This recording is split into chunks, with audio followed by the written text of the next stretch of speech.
Active noise cancellation is a fascinating feature of high-end headphones that requires some rather complicated engineering.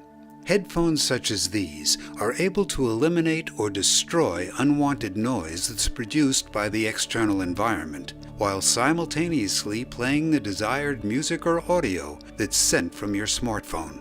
In a nutshell, these types of headphones do this by using a microphone to measure the unwanted noise produced by the environment, and then calculating an anti-sound wave. This anti-sound wave is added to the waveform of your music or audio, and when the combined waveform is played through the headphone speaker, the external noise is eliminated or cancelled out, and just the desired audio remains. That's the basic principle. But there's a lot of intricate engineering that underpins active noise cancellation. In order to better understand the engineering, it's easier to visualize sound waves not as these sinusoidal patterns, but rather as a set of traveling high-pressure zones, known as compressions, and low-pressure zones, known as rarefactions. Let's say you live or work next to a highway. All the cars and trucks that zoom by generate a sound with a waveform such as this, which is really just a sequence of traveling high-pressure and low-pressure zones. These compressions and rarefactions move through the air, and when they hit your eardrum, you hear the sounds of the highway. In order to produce an anti-sound wave for the highway's noise, a sound wave must be generated that's equal and opposite. By that, we mean that for every high-pressure zone from the noise, a low-pressure zone needs to be generated, and for every low-pressure zone from the noise, a high-pressure zone needs to be generated. The noise and anti-noise meet, and when these low-pressure zones and high-pressure zones meet, or vice versa, they average out in that area, thereby eliminating the sounds from the highway. There are a few engineering challenges with this solution. First, the headphones or earbuds themselves provide some passive noise insulation, and therefore we need two microphones. One microphone is used on the outside to measure the noise itself, and the second microphone is used on the inside of the headphones to measure the percentage of noise that's getting through the sound insulating properties of the headphones and into your ear. The second challenge is that it's rather difficult to perfectly time the anti-sound wave with the external noise.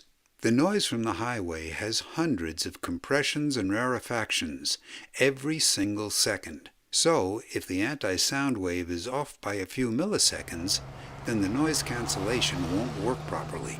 Therefore, a high-powered digital processor is used to measure and calculate the perfect anti-sound wave, while simultaneously, the interior microphone is monitoring whether the active noise cancellation is in fact working properly.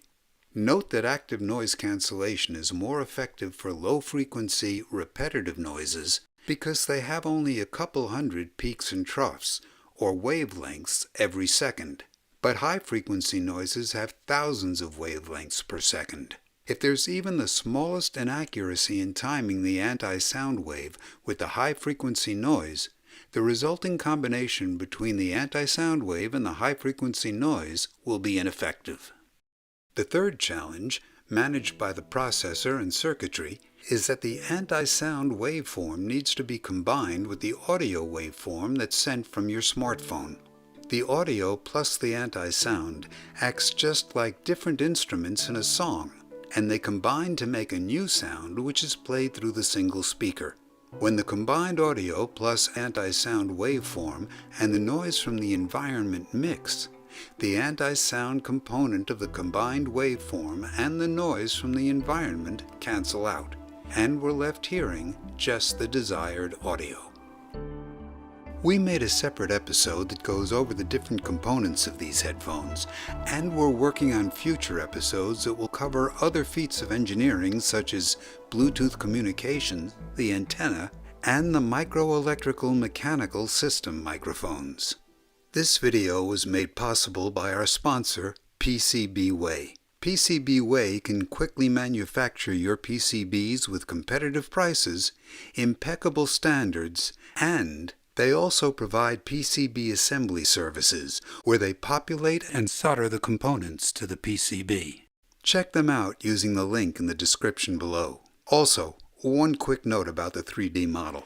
These are the Apple AirPods 2, which don't actually have an active noise cancellation feature. In order to model the interior of these headphones, we have to get detailed pictures of each component, which, as you see, can be rather destructive. We have exterior models of these other rather expensive headphones, which do provide active noise cancellation, but no interior models of them. Sorry for the switch up, which we hope wasn't too confusing. Furthermore, check out the creator's comments in the English Canada subtitles, where we discuss the difficulties of implementing noise cancellation in a room. We'd also like to thank all of our YouTube and Patreon sponsors for helping us build these in-depth engineering explanations. You can also provide your support by subscribing, liking this video, and commenting below. This is Branch Education. Thanks for watching.